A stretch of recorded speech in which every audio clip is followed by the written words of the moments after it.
Hello and welcome to episode 3 of series 4 of the Engaging Internal Comms podcast. This is the show for employee engagers and internal communicators who like to keep up to date with all that is new in our profession.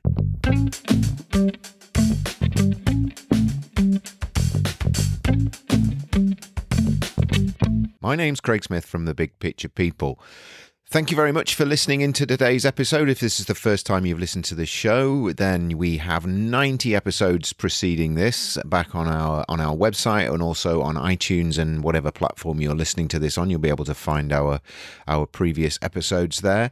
And obviously we're in the final, well, not the final, we're in the run up to now to our 100th episode, which we're looking forward to be celebrating. Not decided what we're going to do for that, whether we'll get any special guests together or whether maybe do a recap of what we've covered in the first 100 episodes. I don't think we'll be covering every piece of detail in them, but we'll try and do something special for the 100th episode later on in the year. Coming up in the next episode, I've got an interview with Amy Wong from Always on Purpose, and we're going to be looking about the importance of trust in organizational communications and in organizations in general. And then the episode after that on the 28th of February is with Shelby Scarborough, and Shelby's going to be telling us all about the importance of civility and politeness in organizational communications. Shelby's got an amazing backstory. She's worked in a number of different roles. She's worked with President Reagan back in the day with summits with Gorbachev. For those of you who are old enough to remember that, really key pivotal moments. Really interesting career in both spanning politics, but now also into organizational communications, and really some amazing stories there that Shelby's going to be sharing with us on that episode. So looking forward to that episode going out. We are looking for guests for later in the year. So if you or any of your network or colleagues might be interested in being a guest on the show, then let me know. Drop us a note. If you go to engagingic.com, the page for the podcast, you'll see there's a sign up form there or a comms form where you can drop us a message, either that or drop us an email at info@thebigpicturepeople.co.uk. If you're interested in being a guest, I'd encourage you to do so, even if you've not been on a podcast before or you're not necessarily someone who is sure whether your podcasting guesting is your thing. Give it a go. We've had some amazing people who've come forward in our previous episodes. Our guests are often a mix of people who've approached me and people who I've approached. So if you're interested, let me know, and always happy to speak to new people. If you've got something interesting that you've been working on, or you've got a particular angle on internal comms or employee engagement, then always interested to hear about that. So drop us a note, and we can arrange a preliminary conversation to decide whether it's right for you and if you're right for the show. So happy to do that. So that's it, really. I'm not gonna talk about anything else. I'm gonna get straight onto this episode's interview. We're probably all familiar with the disengagement and engagement data that we see regularly on posts within LinkedIn and other places that tell us that a vast majority of our employees in any part of the world, in many parts of the world, are disengaged. Some as high as 85% of employees, in some cases, in some surveys, are reporting to be disengaged. A key part of that is the inclusivity and sense of belonging that we have in our workplaces. It's often the case that our workplaces have evolved over time, and there's not really been a lot of conscious thought gone into them. And that includes all sorts of things. It includes the actual physical workplace. It includes the working environment, the style of leadership, the way that we communicate. Many different things go into making up what is the workplace that we label it as. One of the key things, other key things that we need to be thinking about, though, is also how we help different generations integrate into that workplace. Regardless of what age you are, what generation you are, it's likely that you recognize that different generations have different expectations, and again, without generalizing too much, different ways of seeing the world, different preferences for the way they communicate and are communicated to, but also their requirements from their work as well. So it's important that we recognize that. It's important that we look to develop a workplace that is as inclusive as we can make it, but we can adapt it to as much as possible to people's needs, and that recognizes these generational needs. So what we're going to be doing in this episode is looking at what are those different generations that exist. So we're probably familiar with terms like Gen X, Millennials, Gen Z, baby boomers. We're going to be looking at what those different generations are who are all still active in the workplace, and then look at how we can help to cultivate a culture that is inclusive and reflects the different needs of those generations. We're going to look at how we can bridge some of the gaps that might exist between in-person and virtual working, which is obviously a recent phenomenon that we've seen more growth of.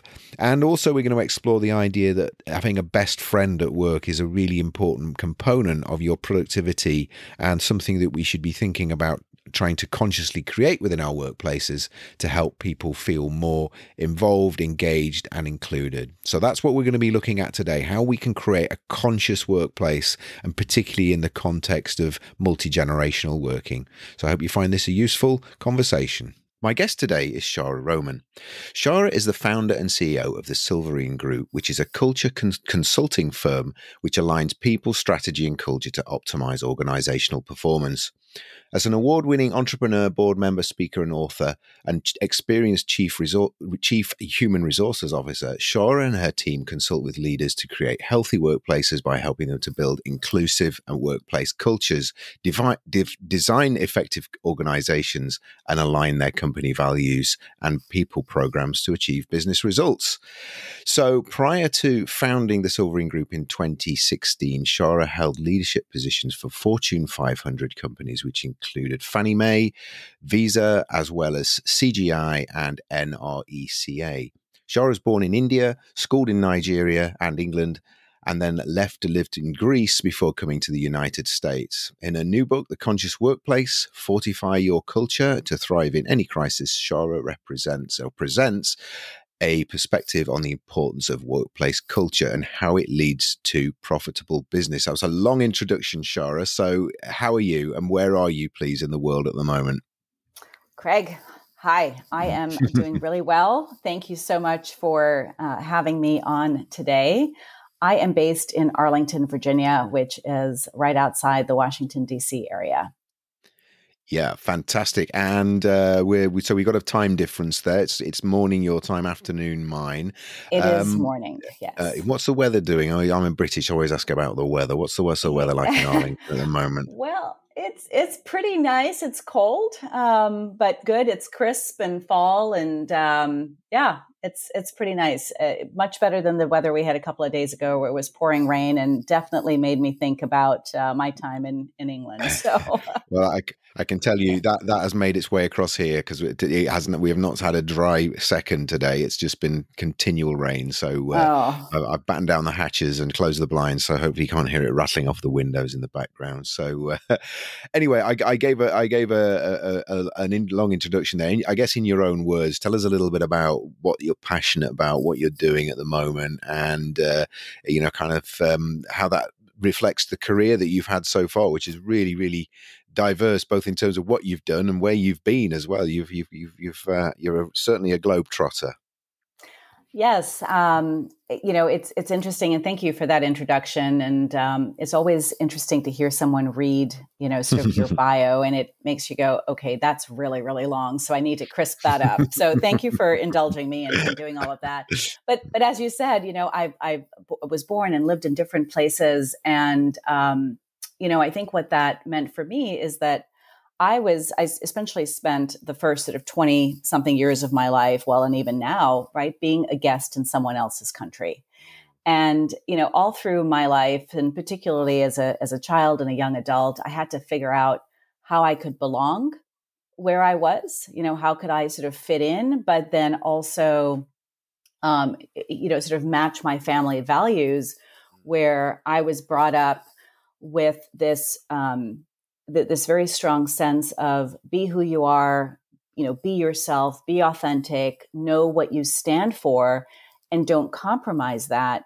Yet, of course, we all want to belong, right? And so I had to sort of straddle that fence of finding myself, being who I was, and then making sure that I could feel really connected and have friends and, feel that I could really be welcomed and be who I was. And, coming really to the U.S., I was a young woman. I was an immigrant woman, right? I was married to, I am still married to to a Puerto Rican who grew up in New York and was in the Marine Corps. And I wasn't always welcomed in the workplace here. And more so just because of who I was and how I sort of showed up in the world, but or how I showed up in the work world. Yeah. But what sort of really, got me to sort of where I am today with founding the business back in 2016 and then writing the book over the last couple of years is that, and you talk a lot about this, Craig, on your podcast, is that we've, just seen an ongoing trend of employees, of workers being disengaged. And there are these, huge trends of just people, checking out, whether it's the quiet quitting or the great resignation, right? Women leaving the workforce in droves. And it just really, really bothers me that we spend so much time at work and we are not creating workplaces where people can thrive.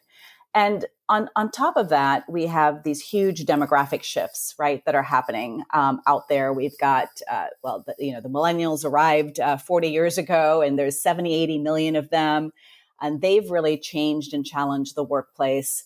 And then as a mom of Gen Z kids, right, I have a 19 and almost 17-year-old, we've raised our kids to think critically, to be resourceful, to ask questions, to challenge assumptions.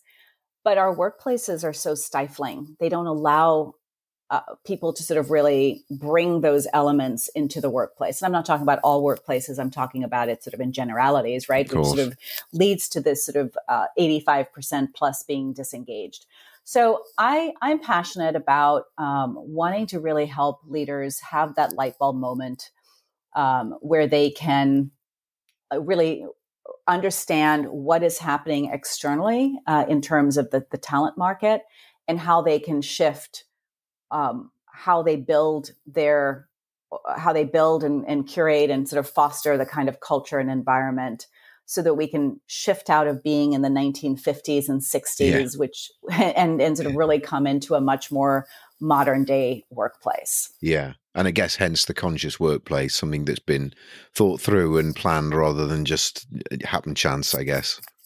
Exactly. Yeah, for sure. I say this, and I know people have said it as well, is you're always going to have a culture, right? And it's really up to you to decide, are you going to let your culture be what it is, or are you going to really be intentional and deliberate and design a culture very consciously and very purposefully, and really sort of think about what that means for you and your employees, the talent that you have, and essentially the clients and the customers that you serve. Yeah, definitely.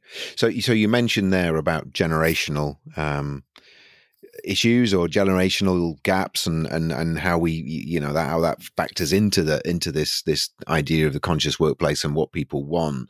Just before we dive into that, because I think that's a really important part of what we're going to be talking about today, just for our listeners, and I'm always terrible at this, at remembering which are millennials, which are Gen Z, which are X, so I don't know whether you've got that to hand or whether you recall it, but just so we can understand those sort of different ages and eras and epochs of employees and what sort of, when we're talking about these different generations, what are we talking about? Yes, that's a great question. And I know for some of us who spend our time in this space, it's a little easier for us to remember, but even so, I do write it down. So I'll just start with baby boomers, who are those folks, probably our parents, Craig, right? That were born sort of between 1946 and 1964. Yeah. So they are still in the workforce, right? I mean, certainly you have people older than them that are in the workforce, but that's sort of the pinnacle generation. And for the most part, the generation that has really sort of set the stage for the workforce, the type of workforce that we live in. The Gen Xers are, who I'm a part of that generation, were born between 1965 and 1980. Yeah, that's me. Yes. And then millennials, also known as Gen Y, and what else? They have many different names, but they're most commonly known as millennials, are born between 1981 and 1995. And I should just go back for a second. The baby boomers is a very big generation, right? It's about 18 years or so of people, and there was a lot. It's post-war, so there were a lot of kids that were born during that time, and big generation. Gen X is a small generation, right? And so we're kind of squeezed between the baby boomers and the millennials, which is also another big generation, as I mentioned, sort of 70, 80 million of them.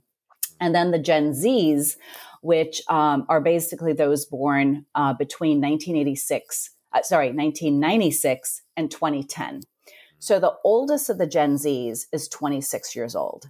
Right. And the oldest of the millennials are in their, late 40s, right? Yeah. So the millennials are not sort of young pups or sort of or early 40s. They're not sort of these young pups that are sort of coming into the workforce. They're here, right? They're here. They've been here. They're leading, et cetera. And then we've and I'm certainly not steeped in the generation Alpha, but that's the new generation, right? The youngest generation that are born 2010 to present. So they're in their the oldest of them are in their tween years. And we need to be paying attention to them because, the world is moving so rapidly that they're going to start to shift how we show up. So that's really interesting. To that question. No, a good answer though. I think it's always worth, because like you alluded to there. Whenever I think of millennials, I still think of and you're right. I mean, some of the youngest of those are still mid-20s, but some of them are not too far away from me. So age-wise, so it's not as all as young and hip as we sometimes sort of have that mental picture when we think of millennials. So that's great context. How what's the relevance of that, I guess, then? So in terms of all we've been talking about and this kind of idea of the conscious workplace and how we help these people belong, we've got a very diverse, there's all forms of diversity that we need to be mindful of and respectful of, but also this is another facet to that, I guess, that often gets overlooked, or perhaps gets overlooked. So I'm just interested to know how those different generations view the workplace, and then obviously we're going to make some generalizations there, but also what they expect and what implications that has for the way we lead and communicate with them as well.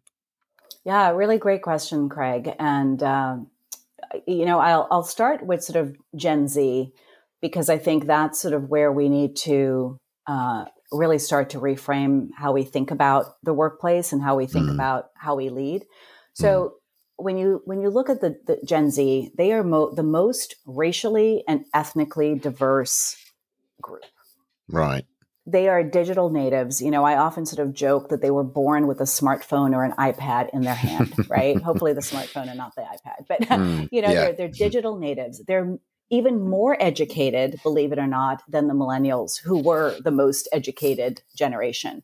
And the Gen Zs are most likely to have college educated parents, different from slightly different from the millennials. They are very real. They're very authentic, right? They have access to information at their fingertips. Google is their best friend. And so that has sort of created a generation of folks that can go find the answer. They don't have to come to their mom or dad for the answer. They don't have to go to their teachers. They crowdsource answers. They go to Google or whatever search engine they're using, right? And they get what they need. Both millennials and Gen Zs, and I'm, I don't mean to sort of have a whole sort of political conversation, so we won't go there, but it is important to understand that millennials and Gen Zs are progressive. They are pro-government. And they see, particularly in the United States, that the racial and ethnic diversity as a good thing. So they have sort of a different view, right, from that perspective. Millennials, millennials and Gen Zs are a bit different, but again, they do have these some commonalities. They did bring changes into the workplace, right? They brought this need for flexibility. They brought the technology sort of savvy. They brought a much more collaborative and creative spin to the workplace. Not to say that people weren't collaborative or creative before, but that was just how they worked. It was how they were groomed in school. And both millennials and Gen Zs, but particularly Gen Zs, back in the day when, certainly when I was in the workforce, Craig, and I'm sure when you were there and our parents were in the workforce, there was this adage of, your boss would say jump and you'd say how high. Yeah. And I was sort of one, I don't really do well with authority, right? Much to my parents' chagrin. But, and I would sort of try to challenge it or want to challenge it, but I may not have always leaned into challenging it. But now if you say jump, you're going to get a look from your Gen Z employee, and they're going to say, why do you want me to jump? And what is my jump going to help achieve, right? And they're going to really challenge that, not because they're being obnoxious. It's because they really want to understand what is this going to serve, right? Yeah.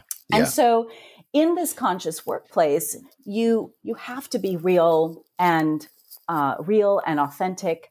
And, when I think about, and sorry, let me just go back to the real piece. And we may have talked about this before. Gen Z has an app that is called Be Real, and it's the anti-Instagram, right? And this is one where they are constantly snapping photos of themselves in the moment of how they look. So they're not, arranging the food beautifully or kind of, primping themselves before they take the photos. They're just doing it because it's sort of intended to be, I want to show you how I am right now. And they're pushing back, right? They're pushing back against photoshopping. They're pushing back against sort of all this sort of fakeness that's out there. And we know this as company leaders when we're marketing to them and we're looking to them as consumers, because we also know that they have a lot of spending power, right? As younger Gen Zs, they have a lot of influence over their parents. And as Gen Zs that are now earning their own money, they're choosing, right, how to spend and what to buy and all of that. And so we know and we're interested and we care about their buying needs, their marketing habits, their consumer habits, their spending habits.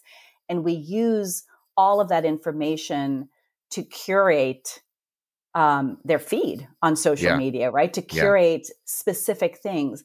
But we aren't translating that and taking that into the workplace. And that's partly what I want people to take from reading The Conscious Workplace, is to really understand that you've got to now curate the feed for the employee in your workplace. And so, as you curate that feed, you've got to understand that your baby boomers feed is going to look different than your Gen X, than your Gen Z, than your millennial, right? And so when you're curating this workplace, it's not a one size fits all. It's going to be one that is much more customized. But, what I would advise leaders as they are kind of trying to figure out sort of what are some of the strategies that they embrace. First of all, they really need to be authentic, right? And they need to figure out how to take these strategies or take this sort of these recommendations and figure out how it's going to work for them and how they're going to lean into it. But, the first thing is to be really transparent in communications. And I know that's the audience that one of the audiences that you have. And so I'm probably preaching to the choir here. But being really transparent is important. And it doesn't mean, throwing everything out there and sort of causing alarm necessarily, right? But you do have to be honest and straightforward and deliberate about what you're sharing. Because if you try to pull the wool over their eyes, they will know. What they do have today that we didn't have, 20 years ago or 30 years ago is they can research, on the internet, right? Everything that's happening in your organization. They share chats, they share emails, they snap they snap screenshots or they take screenshots of text chains that are happening. So all of the information, all of the stuff that's going on behind closed doors is really not going on behind closed doors. So it's out there. So you just have to understand that, embrace it, and figure out how are you going to tell the story of what is going on in your company in a way that is authentic, in a way that certainly if you're a public company that sort of, manages all the protocols that you have to from that perspective. But you've got to find that line, right? Yeah. Yeah, Sorry. So just to go back ahead. to something you said there. No. You talked about curating the workplace, and obviously that I'm guessing that does feed into a certain extent around kind of communications as well. But could you just say a little bit more? Because I'm really intrigued about that, and I think that's probably something that maybe what we mean when we talk about curate the workplace. I can probably guess, but it'd be useful to just to kind of drill into that a little bit more. Sure. I think it's really about creating a work environment and a work experience that works for your workforce. So it is understanding who your workforce is. So you do need to use data to understand what does your demographic makeup look like, what's important to them, what are the things that they want and they need so that they can thrive in the workplace. And certainly communications is one of them, right? But it could be around career development. Well, it's not going to be a one size fits all around career development, right? We're going to need to really think about individually, what do people need? And so you're going to have to be creative about, there might be some fundamental development types of things that you're doing in your organization, but it's not going to be, here are the 3 programs we offer and you've got to take them, right? Yeah. Okay. It's sort of really about thinking about what are the needs and how do I sort of create this space? How do I create a leadership? So the other piece I was going to talk about is, what does my leadership need to look like, right? How do I lead with more empathy and compassion? Because when you lead with more empathy, which millennials are very good at and do much more naturally as leaders, right? As they're coming into these roles and are in these roles, when you're leading with more empathy, you are going to individually create a more or you'll create a more curated workplace, right? Because you're really sort of thinking about the individual and their needs. Now, you do have to balance that with not having the kind of workforce or workplace, rather, where you're playing favorites, right? So it's understanding you want to be equitable, you want to ensure that everyone has opportunities, but you've got to really understand the people that you have working for you as people versus of course. just teams or groups or hundreds and not really thinking about the individual. Okay. Excellent. Okay, and I don't know whether my question actually covered that, but the idea that how we cover off those different needs, those different making sure the workplace is inclusive and reflective, that's what we've just talked about. Are there any other things that you'd recommend from an internal comms perspective, or just from a general perspective, in terms of helping to kind of cultivate that inclusive culture, particularly when we're looking at generational differences? Yeah, I think that being curious and having an open mind is really important in creating an inclusive environment, because you do, as I mentioned, it's not a one size fits all, right? And you don't want to be sort of stereotypical. So you need to come in understanding that you don't have all the answers. It's not about debate, which I think is something that we used to very much revere, right, in the past, like who's the best debater, who's going to win. And it's not about winning, or one person winning, it's about everybody winning, right? And I don't mean about give everyone the medal, but it is really about creating a place where everybody can thrive, where everybody can win, quote unquote. So if you're curious and you lead with that curiosity, you lead with the open mind, you lead with questions and you foster dialogue and not debate, that's a really great way to create that inclusive and conscious workplace, where you create a safe place to learn and to grow. I mentioned sort of the authenticity, right? And Gen Zs certainly want that. But they also want to see vulnerability, because vulnerability goes with that authenticity. So a leader, and Gen Zs and millennials, right? But a leader sharing their stories about how they've learned, how they've grown, how they've made mistakes, that's important to humanizing them. And, just a personal story from myself, just to sort of role model. Probably about 10 or 15 years ago, I had taken over or I'd been hired as the leader for this sort of group of about 25 people in HR. And I had a lot of young women working for me. They had just become wives and mothers. They were sort of finding their way sort of in this sort of new kind of intersectionality, right, of wife, mom, professional, et cetera. And I came in to the workforce, or I came into this job as their boss, and always in their mind looked super put together, really professional, like everything was perfect. And one woman sort of said to me, she's like, "How do you do it? You're so perfect. You have everything together. And I want to be sort of like you." And I sort of looked at her and I was like, okay, well, first of all, you don't want to be like me, and you need to be you, right? And you need to find sort of what's going to really motivate and drive you. But I said, well, tell me why you say that. And she says, well, you always come in here and you look so great, and your hair is great, and your clothes are wonderful, and you have this perfect life. And I'm like, I don't have a perfect life. You should see me in the morning scurrying to get the heck out of here, right? And the heck out of my home to get to work. And I'm always running late, and I have help at home. I have an au pair who lives with us, and she helps with the kids. And, and I sort of went into this whole piece around, what you're seeing is not actually what you're getting. And it made me sort of realize that by actually following kind of the old rules, right, of sort of putting on the suit and putting on a shell and a cover to show up, I was sort of creating this false expectation that to be a leader, you had to be perfect. You had to be perfectly groomed, perfectly perfect in everything.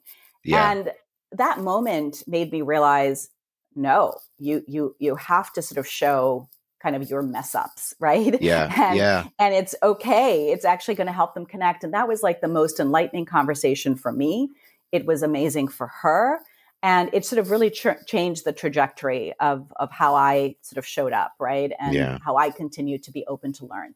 And that's just a little story of being curious, being safe, being vulnerable. And then that allows you to create those safe places for others to learn and grow. Yeah. And so when we talk about sort of inclusion and sort of really kind of making sure that there's space for all generations, it's really leading into that curiosity, right? And leading into the place of you as the leader don't have all the answers, which is hard because that's what we've been taught for the last God only knows how many years. Absolutely. No, I love that. And I agree with you. I think it's very, it's really weird because I mean, I love LinkedIn, but every time I go on there, it just seems to be, everybody's posts just seems to be proclaiming almost trying to make you feel inadequate with all the great things they've done and all the wonderful things they've done and the virtuousnesses of themselves. And you kind of think, it just makes you feel as though, what am I doing wrong? How have I not got the time to do all these amazing things? Because for want of, trying to sort of lead a good life, sometimes you just feel as though, just the world's overtaken you. So yeah, I agree with you. I think actually I'd rather read about people who've messed up and it's painful to read sometimes, but a lot of on social media, not publicly but amongst friends, I hear people talking about how they're struggling with things, and I have much more respect for people who kind of talk about that than just because I know I'm old enough and wise enough now, as a Gen Xer, to know that it isn't all perfect. And even behind the veneer, I've worked with very senior people who who people look up to and think, wow, they're amazing. And actually, when you get to sort of, when the defense is down and you get to really talk to them, you just realize they're just as human as we all are, which is obvious. So yeah, exactly. It's really important. I want to just talk about a couple of things. I'm conscious of time, and we were going to talk a little bit about in-person and virtual, which is obviously a big thing at the moment, and I guess could be a generational kind of a point of division, which is there's and again, this is something I've been reading a lot of kind of post warfare on LinkedIn with, kind of people proclaiming that the workplace is dead, and then people diving in and saying, actually it's not, because and you kind of sense there's a generational thing going on there, and but also other things at play. What's your take on that, and particularly in terms of this conscious workplace? Because it seems that we've, if anything's kind of evolved over the last couple of years that nobody really designed, it just grew out of nothing, was this whole kind of virtual hybrid world that we're in now. What are your thoughts on that, Shara? Yeah, it's a great question. So I'll sort of straddle that fence, right? Very, very sort of politically. No, I'm kidding, but I think it's I think it's both, in the sense that the workplace as we knew it is definitely dead. So, and we've defaulted into, we're just going to take what we did in the workplace and we're going to shift it home, and we're going to just work that way. And then we'll create, whether it's a Zoom thing or whatever, to sort of get people together, which is great. And it got us through the last couple of years. But in terms of being conscious, we do need to be very intentional and sort of design, what is our workplace culture? What is the kind of work experience? Again, what is that experience we want to curate for people? Because the danger with hybrid is that if it's not managed properly and it's not thought about in a very intentional way, it's actually going to create a much more inequitable system, and it'll perpetuate this system of haves and have-nots.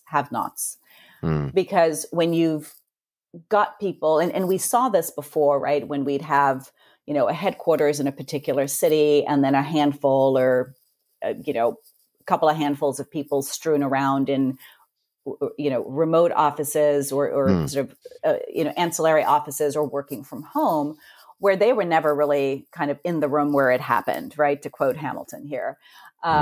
So you have to be much more deliberate about how are you going to treat the people who are potentially coming into the office more frequently that may benefit from proximity bias, and how are you going to ensure that the folks that are coming in less frequently still have that connection and that experience that you want them to have.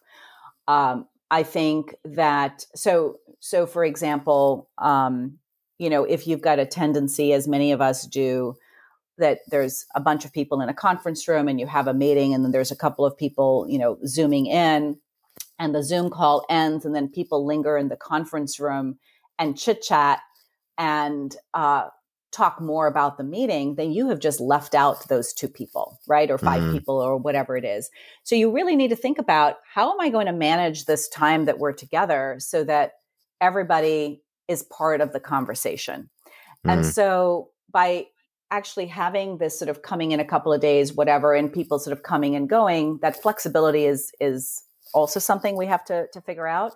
But I think people will be better off thinking about, what are the experiences that we really want to focus on, where we can take the money that we're saving in our real estate costs and repurpose it into experiential types of things. So whether it's once a month or once a quarter, where everybody is coming into the office, right? And that deliberate time together is spent connecting, building relationships, collaborating, getting to know each other on a much more personal level, and doing some work, but really making sure that human connection is happening. And then, if you are having people come in on different days, maybe it's not perpetuating some people in a different location and others in a different location, right? Yeah. So we just have to think. There's no kind of magic bullet. There's no one size fits all. I think that you have to really think about, what is the work that you do? What is the purpose of people coming into the office? What do you want to get out of it? And how do you make sure that you're creating that equitable experience and you're not perpetuating, people feeling like they're being left out, right? Because that's going to be the opposite of inclusion. Absolutely, absolutely. I want to talk about leadership tools. Just to, to think about how we can do that, and some practical stuff. Just before we do that, really briefly, if we could just maybe cover off this idea of the work best friend being really important. I remember years ago. This is going back to my organizational development days before I had my own business. I remember the Gallup survey. I think it was Gallup or one of the surveys we do. It always talks about, Mm-hmm. I've got a best friend at work sort of thing. Is it that, or is it something different to that? And what is that? What is that? Why is that a critical component of what we've been talking about? So this conscious workplace. So yeah, so Gallup did come up with this best friend idea. Though they have a whole book Mm, called Vital Friends, right? mm, The bottom line around a best friend component, or best friend sort of being a critical part of productivity and engagement at work, is that we we spend a lot of time at work. Having someone that you can confide in, that has your back, that you can vent to when you're mad at your boss or had a run in with your client, a shoulder to lean on, is a really important element of belonging. I don't know mm, that Gallup sort of used those words and that phraseology back, 15, 20 years ago, but that's essentially what it's about, right? mm, It's important to morale. It's important for your stress level. Because think about when you have, a good cry, right? Where mm, you call a friend and you have a drink or go for a run or do whatever you do with your friend, and you sort of just are able to share and have their support and have their connection. It is really, really important. And coming into a workplace, particularly if you're from a marginalized group, right, and you don't have that connection and you don't feel like you can be your whole self, and you don't have someone who has your back and someone that you can connect with and bond with, that is going to create you having a more of a veneer, right? To use a mm, word that you used before, and mm, mm, you'll sort of always be covering and always be a little bit on edge because you can't just fully let go. And mm, so that's why it's important, and it's something that, again, we need to be much more intentional about. If we're not going to all be in the office, so we don't have this opportunity to bump into each other or just spontaneously make friends, we have to think more intentionally about how, as an organization, do we create these opportunities for people to get to know each other, mm, right? And how do we just plan for it and make it a part of the business day, so that um, so that it's not left up to the employee to sort of do it, right? Because your extroverted folks might be more comfortable, and folks that are more shy or more introverted yeah. may have a hard time, right? So, Yeah. sorry, that Yeah. was not a quick answer. No, no, no, Um, no, no. That's perfect. I think that gets across that criticality of that is, I think, is really important. I just want to finish off on leadership tools. And we kind of got this in in our notes that we were working from. So creating purposeful workplace for yourself and your employees. So I seem to recall we were going to talk about some specific tools and that exist, or you may have available to sort of help with that. yeah, I think in terms of purpose, it's not really, it's just not enough. We talk a lot about purpose. Let me Mm, just take a step back, right? We talk a lot about purpose, but it's not just about purpose at the highest level. So as a mm, leader, what you really want to think about is not just what the purpose is for the company and communicating sort of the why around what you do, but it is also ensuring that you and all the leaders in your organization are making time to understand what is your employees' inner purpose, what is mm, their passion, what lights them up, because the purpose of your organization may not work for them. It's one thing, organizations that serve senior citizens or uh, produce, military weaponry or, defense stuff from military organizations. They're mm, providing, they might be very purposeful for people who really feel passionate about working with senior citizens, or who feel really passionate about supporting the military. But mm, it doesn't mean that people don't think those are good things. It just may not be what lights them up, right? So really mm. understanding what lights people up, what are their strengths, what are their passions, and how do you really connect the purpose of your organization to that? And how do you make sure that the people that you have are lit up by your purpose? That is going to be something that really helps you create an organization where people can thrive, right? Because they're coming in and they're connecting what they're passionate about to what the company is doing that then serves a greater good.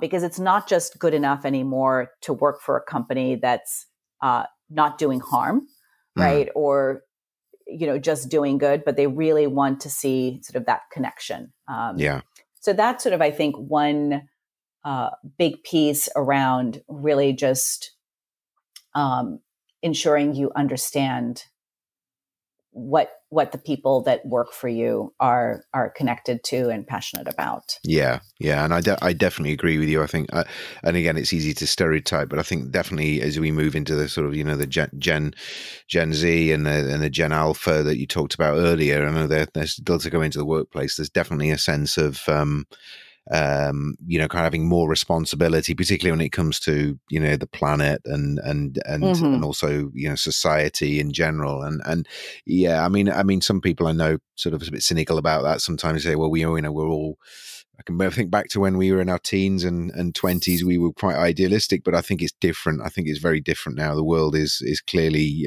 needs a generation of responsible owners to look after it, and I think it's good that that's starting to feed into the workplace now. And in terms of, you can't just pay people a load of money and get them to do anything. They I think there's certainly the newer generations coming to the workplace have that expectation that they don't want to be doing any harm and they want to be doing good. If if that's needs to be really clear. So I think I absolutely agree with you there that purpose needs to be crystal clear and front and center. So look, we've covered a lot there in a relatively short space of time. I just want to give you a chance just to sort of sum up on what we said, and obviously we'll talk in a moment about the some links that we'll put into the show notes about if anyone wants to follow up with you and pick up on, and obviously find the book as well. But before we do that, any final closing thoughts? Any final closing thoughts, Shara, please? Yeah, just a couple of things. One is I just want to build on what you said about sort of, sort of doing good for the world, right? Think about Patagonia's founder. And if you go to Patagonia's website, and I'm not sort of a paid, they're not like a paid sponsor. No, it's fine. No. We've had them mentioned before. They're a great story. Yeah. They're a great story, right? You go to their website and you sort of see they have a singular commitment to saving the planet. Right. Everything they do is centered around that. And so being, and their founder, as we all know, has sort of, committed to giving away all of his wealth to save the planet. So there is a perfect example of a very public organization that is walking the talk around their culture. And that's what I would, sort of say as sort of one of the takeaways is, first of all, be intentional with the design of your culture, be really thoughtful about what you want it to be like, but then really be committed to walking the talk. Because if what you say isn't what you do, that is just not going to get you anywhere, right? Then you're better off actually not bothering with creating an intentional culture because you would have just wasted your time. I think second would be really coming into the workplace with a curious and open mindset and realize and recognize that what might have driven your success in the past is not going to drive your success in the future. And, the third thing, and we didn't really talk about it in much detail, but we talked a little bit about sort of autonomy and sort of people really wanting to sort of drive their own drive their own agenda. I would just say, really think about how you can create that space for people to be who they truly are, so that they can contribute to your organization and bring their full breadth of creativity and intellect and kind of all of their lived experiences to bear for you ultimately in your organization and your customers and clients and for each other as colleagues. Excellent. Well, that's a fantastic way to finish the interview before we just finally talk about how people can get in touch with you, Shara. So, what's a good way to reach out to you? I was going to put the your LinkedIn profile into the show notes so people can find you there and drop you a message if they want to connect with you. We've got the links for your website and for your personal website. And also for Silverine Group as well. And I think we're going to put the link into the book as well on Amazon. So if people wanted to just cut to the chase and one click, get to the book, buy it, they can do that as well. Yeah. Yeah, those are all perfect. Link in, follow me, sign up for our newsletter. It's a great way to stay connected. Check out the book website, follow our company, which is on LinkedIn as well, under Silverine Group. So yes, that's fantastic. You nailed it, Craig. Yeah, we've got everything there. We did our pre-work well in advance. So you sent me all those links through. So thank you for that. Well, look, Shara, that's been absolutely fantastic speaking to you. I'm so glad we had this conversation. I really, really insightful and definitely an area, I think, again, without being too stereotypical, I'm being honest here, as a Gen Xer, I think it's very easy for us, as I said earlier, to get all of these different generational needs muddled up sometimes and assume everybody is just sort of Instagram friendly and you do everything via technology, but it's not as simple as that. It's more nuanced and it's not just about use of technology. It's so much more inclusive, and to create that inclusivity I think is really, really something that we need to do intentionally, and I think that's really come across strongly in the conversation that we've had. So I'm very grateful. Thank you, Shara, and look forward to speaking to you again maybe at some point in the future. And I really appreciate your time. Thank you so much. Yes, thank you, Craig. Would love to continue the conversation and really, really appreciate you having me on. Fantastic. Thank you. Goodbye. Perfect. Thanks. Bye. We hope you've enjoyed this episode of the Engaging Internal Comms podcast. If you've got any ideas for episodes you'd like us to cover in future, you can email us at info@thebigpicturepeople.co.uk, or you can use the feedback form at engagingic.com. If you're not already subscribed to the show via your podcast platform, please do so. And if you could leave a review for us, that would be absolutely fantastic. We have links to other episodes at engagingic.com. All of our previous episodes are available there. And if you're interested in our visual communication services, our big pictures, our learning maps, our explainer videos, and also our live graphic recording, please get in touch with us again at info@thebigpicturepeople.co.uk. Thank you.